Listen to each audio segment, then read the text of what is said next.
단순히 이제 음 본인이 즐겁게 본 거를 그냥 얘기를 하는 것보단 이유가 이유가 이제 있으니까 그런 거를 좀 이야기하면 좋다고 생각을 했고요. 먼저 콘텐츠 추천이 필요한 이유는 콘텐츠를 저는 쉴 때 굉장히 많이 즐겨 보는데요. 근데 음 생각보다 뭘 볼지를 찾아볼 때 시간이 굉장히 많이 들더라고요. 그래서 '뭘 보지?' 하고 뭐 인터넷에 검색해 보고 뭐 사이트 찾아보고 유튜버 찾아보고 뭐 예고편 찾아보고 뭐 이러면 시간은 시간대로 쓰는데 또 결국에 그렇게 땡기는 게 없으면 뭐 그날 시간을 뭔가 낭비한 것 같고 오히려 아무리 이렇게 해서 찾아도 제가 그동안 구독하는 OTT에 없는 경우도 있더라고요. 그래서 그렇게 쉬려고 했던 OTT가 오히려 좀 피곤하게 만드는 것 같아서 좀 추천하는 게 그리고 추천하는 게 이제 앞으로 쉬실 때 도움이 됐으면 해서 빠르게 선택하는 데 도움이 됐으면 해서 네 이 주제를 선택을 했습니다. 그래서 일단 별점 사이트는 크게 3 개를 알아봤는데요. 네이버는 한국에서는 이제 가장 큰 영화 리뷰 평점 커뮤니티를 가지고 있습니다. 근데 이제 처음에 개봉을 하면은 홍보성 알바 댓글이나 뭐 그냥 단순한 연예인 이미지 등이 좀 평점에 영향을 많이 줘서 신뢰도가 낮다는 지적이 있습니다.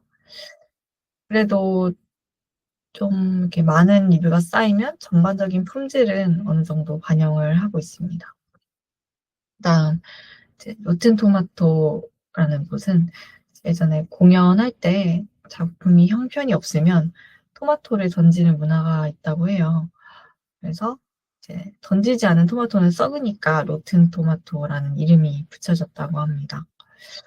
그리고 이제 토마토메러랑 팝콘메러가 있는데 토마토메러는 이제 평론가 위주의 리뷰이고 팝콘메러는 일반 유저의 점수예요. 그런데 여기는 이제 평론가 리뷰가 좀 중심인 사이트입니다.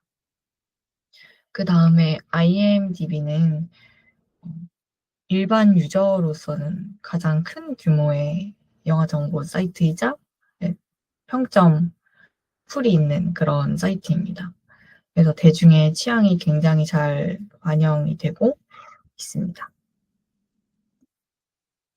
저는 그리고 이제 평론가들의 이제 음 의견이나 점수도 이제 많이 참고를 하면 좋을 것 같다고 생각을 해서 좀 찾아봤어요. 네.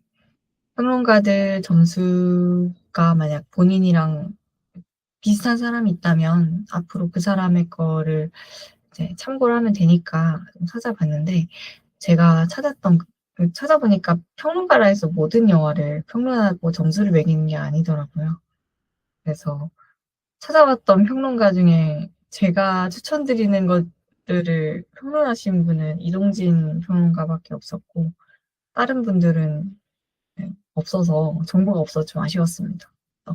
이동진 분은 네 저희가 일반적인 영화에 관심이 없는 사람도 미디어에서 많이 접할 정도로 유명하시고 많은 분들이 아시는 분들이고 쪼끔 되게 평가를 할 때 어떤 정치적 이념적 해석을 배제하고 이제 그리고 좀 대중 친화적인 완성도를 좀 중요하게 본다고 하세요. 그리고 개성이 강한 작품을 개인적으로 선호하신다고 합니다. 그 사실상 10 점인데 이제 3점 아래로는 잘 추천을 하지 않는 것 같아요. 3점 위로는 그래도 볼 만하다라고 이제 하는 것 같고 음 이동진이 뭐 4.5 점, 5 점을 줬다 이러면은 사람들이 '오 이 영화는 너무 대단한가 보다.' 이런 여론이 있는 것 같습니다. 그다음 이제 김혜리라는 평론가는 시내21에 그래서 나름 높은 인지도와 인기를 가지고 있는 평론가고, 사실 별점을 주는 거를 절대적으로 그냥 점수 체계라고 생각을 하지 않고, 가치라고 생각하지 않고, 그것조차도 이제 어떤 생각을 하는 것의 기록으로 볼 정도로 되게 서정적이신 그런 리뷰와 별점, 평가를 하신다고 해요. 되게 섬세하시다고 하고, 그리고 또 점수 자체도 또 바뀔 수 있다라는 그런 생각을 가지고 있다고 합니다. 근데 아쉽게도 이번에 찾아봤는데 없었어요, 그 점수가. 정성일이라는 평론가는 한국의 되게 1세대 영화 평론가이고, 음, 윤리성과 진정성을 중요하게 생각하신다고 합니다. 네. 이분도 이제 평가하는 것조차도 생각의 확장으로 별점을 매기는 걸 거부한다고 합니다.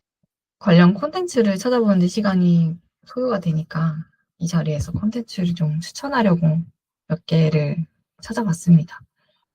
그리고 본인이 구독하는, 저는 사실 디즈니, 넷플릭스, 쿠팡이 어쩌다 보니까 다 볼 수 있는데, 본인이 넷플릭스만 구독을 할 수도 있으니까 가장 대중적인 넷플릭스에 있는 것들만 추렸습니다.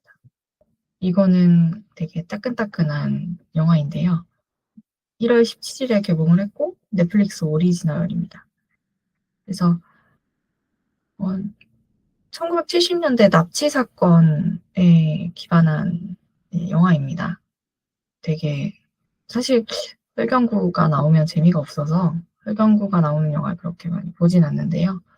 근데 이 영화는 재밌었습니다. 그렇기 때문에 제가 추천을 많이 하고 있습니다. 홍경이라는 배우도 나오고, 그 감독님은 이제 예전에 킹메이커나 불안당 길복순이라는 영화를 만들었던 변성현이라는 감독이랍니다. 네이버도 8점 이상인데 아직 개봉한 지 얼마 안 돼서 아직 신뢰하기 좀 어려울 수도 있어요. 그리고 아직 개봉한 지 얼마 안 돼서 로튼토마토도 좀 평가한 사람의 수가 모수가 좀 적은 것 같더라고요. 그리고 따끈따끈하게 이동진 평론가가 4점, 네, 4점을 줬던 걸로 기억합니다. 네, 그래서 꽤 높게 준 영화이고 재밌었습니다. 그다음 K-pop 데몬 헌터스를 안 보신 분도 있을 테니까 이것도 나름 최신작 6월에 개봉한 거고 이것도 넷플릭스 오리지널 영화입니다. 이거는 미국 영화인데 K-pop 데몬 헌터스인데 미국 영화입니다. 그래서 대사도 영어고 근데 감성은 한국의 감성을 되게 담기 위해 노력을 많이 했고 제목 그대로 K-팝을 사랑하는 가수들이 투자적인 데몬 헌터스로부터 보호하는 그런 줄거리입니다. 되게 전 세계적으로 음악이나 컨텐츠가 유행을 해서 사람들이 대중성을 인정을 해서 평점들이 되게 높은데요. 네이버도 9.59, IMDb도 낮지 않고 평론가는 3점만 주셨네요. 그런데 그렇게 재밌진 않았어요. 재밌는데 좀 유치해요, 성인들이 보기에. 근데 케이팝의 어떤 감성을 좀 이해할 수 있는 그런 영화입니다. 그다음에 고주의척이라는 영화입니다. 이거는 요즘에 캄보디아가 되게 이슈인데 이거는 아마 중국, 네, 제 기억에는 중국 되게 재밌게 봐서 했는데 다 기억은 안 나는데 중국에서 이제 온라인 도박 납치에 관련된 줄거리로 어떻게 거기서 주인공이 탈출을 하고 이제 그러는 줄거리입니다. 중국 영화고 포스터를 보니까 되게 중국 티가 나는 것 같아요. 중국 티가 나지만 재밌었습니다. 중국 도박 납치가 되는 게 위주인데 생각보다 그 줄거리 사이사이에 도박의 무서움에 대한 그런 내용이 많이 나와서 되게 와닿는, 너무 무섭다 이렇게 느껴질 정도로 되게 잘 보여주는 그런 좋은 영화인 것 같습니다. Everything Everywhere All at Once는 한때 되게 영화제 같은 데 휩쓸었던 되게 유명한 영화입니다. 한때 저희 메타버스라는 개념이 좀 유행을 했던 것 같은데, 얘도 다중우주라는 개념이 나오고 줄거리나 포스터를 보면 되게 재미없을 것 같은데 친구가 너무너무 추천을 해서 봤습니다. 그때 그 당시에. 근데 유명한 중국 배우 양자경이 나오고 근데 또 미국 영화입니다. 말도 다 미국어로 하고 SF 멀티버스고 결국에는 교훈적인 내용으로 가긴 하는데 그냥 SF 멀티버스라는 좀 재밌는 개념이 이렇게 사이사이 있어서 그냥 보는 것만으로 좀 즐겁고 신선하다라는 느낌을 받을 수 있었습니다. 이동진 평론가도 되게 높은 점수를 주었습니다. 이거는 제가 개인적으로 재밌게 본 좀 스릴러 영화여서 미스터리 영화에서 넣고요. 같은 집에서 현재와 과거를 집을 통해 소통을 하는 그런 영화입니다. 전종서라는 배우가 좀 뜨기 전에 나온 영화인 것 같은데 전종서가 좀 사이코패스로 나오는데 생각보다 되게 연기를 잘하더라고요. 되게 무섭고 약간의 반전도 있고 되게 재밌었습니다. 그래서 스릴러 영화를 보실 때 나쁘지 않게 보실 수 있을 것 같습니다. 영화만 다 하려다가 가볍게 시리즈나 예능도 많이 보실 것 같아서 재밌었던 거 위주로 추천을 드리면 영쉘든이라고 이제 빅뱅 이론이라는 시트콤을 미국에 있는 시트콤을 많이 보셨을 것 같은데요. 거기에 쉘든의 스핀오프 윤영기입니다. 쉘든이 빅뱅 이론 시트콤에서 되게 배짜이자 천재로 나오는데 그 아이가 유년 시절에 어땠는지를 보여주는 시리즈입니다. 근데 쉘든 자체는 되게 약간 사이코패스 같은 면이 있는데 가족들이 너무 따뜻하고 그래서 이제 그래서 얘가 그나마 이 정도로 자랐나? 이런 느낌이 들 정도로 너무 가족적인 분위기가 너무 좋아서 미국의 그런 가족적인 정서가 있는 시트콤입니다. 악연이라는 넷플릭스 시리즈입니다. 그래서 교통사고를 처음에는 단순히 교통사고를 덮으려는 걸로 시작이 된 줄 알았는데 알고 보니까 모든 사건엔 이유가 있었고 한 명 한 명이 다 연결이 돼 있었던 그런 시리즈로 혹시 화가 몇 화 이렇게 챕터가 진행되면서 그런 것들이 하나씩 껴맞춰가는 재미가 있습니다. 그것도 2025년으로 꽤 최근 시리즈입니다. 수리남이라는 시리즈인데요. 이것도 넷플릭스 오리지널이고 이거는 실화 기반인데 마약 관련된 조직에서 살아남는 어떤 한 명의 평범한 사람이 단순히 마약 조직뿐만이 아니라 정부기관까지 합류를 하면서 벌어지는 스토리입니다. 근데 황정민이 제가 예전부터 되게 좋아하던 배우인데 고등학교 때부터 좋아했는데 황정민이 되게 유명한 명대사를 많이 남겨서 이 시리즈를 한번 보면은 많은 명대사를 획득하실 수 있습니다. 네, 이거는 SF 넷플릭스 시리즈로 에피소드마다 다 다른 얘기가 있어서 짧게 짧게 1시간씩 뭔가 좀 SF로 빠지고 싶으실 때 좀 그러실 때 편하게 보실 수 있을 것 같아요. 지금 저는 평점 같은 거를 가져오기 위해 시즌 1만 했는데 아마 시즌 3인가 4까지 나왔을 거예요. 되게 그냥 일어날 수 있는 모든 일, SF 내에서 일어날 수 있는 모든 일들 이 에피소드로 하나하나 있는데 다 일어날 수 있는 일들로 느껴지고, 그게 사실 SF로 표현했을 뿐이지 현 세대에 이미 일어나고 있는 일들을 약간 비판적인 그런 시각도 있는 것 같아요. 이미 일어나고 있는 일들을 SF로 풀어낸 그런 느낌도 조금은 있는 것 같습니다. 그래서 어쨌든 한국 평범한 시리즈랑 너무 느낌이 다르고 뭐 필요하면 애니메이션도 나오기 때문에 좀 신선한 느낌을 원하실 때 보실 수 있을 것 같습니다. 예능도 휴식을 할 때는 머리를 식히기 위해 예능도 필요하니까 예능도 가져왔습니다.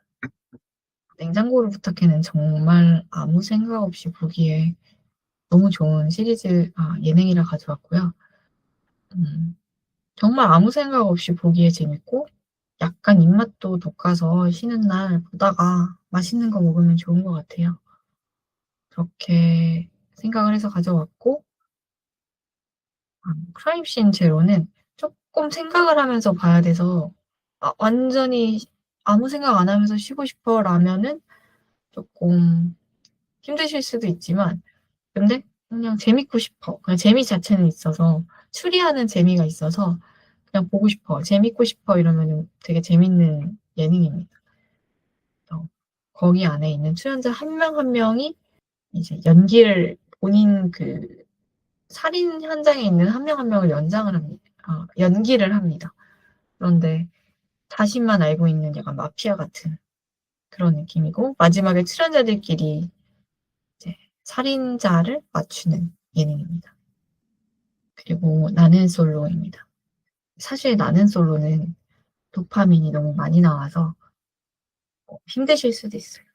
제 친구는 그 나는 솔로에 항상 이제 역대급 도파민을 내는 예능인데, 일단 기본적으로 솔로들이 이제 나와서 매칭 프로그램을 하는 그 연애 프로그램이자 예능이고 로맨스인데, 이거는 로맨스는 아닌 것 같아요. 약간 다큐 같은 느낌도 있고, 그, 제 친구는 보다가 너무 도파민이 많이 나와서 못 보고 포기했다고 하더라고요. 특히나 돌싱 특집이 항상 가장 큰 도파민을 주기 때문에 도파민을 원하실 때는 나는 솔로를 보시면 될 것 같습니다.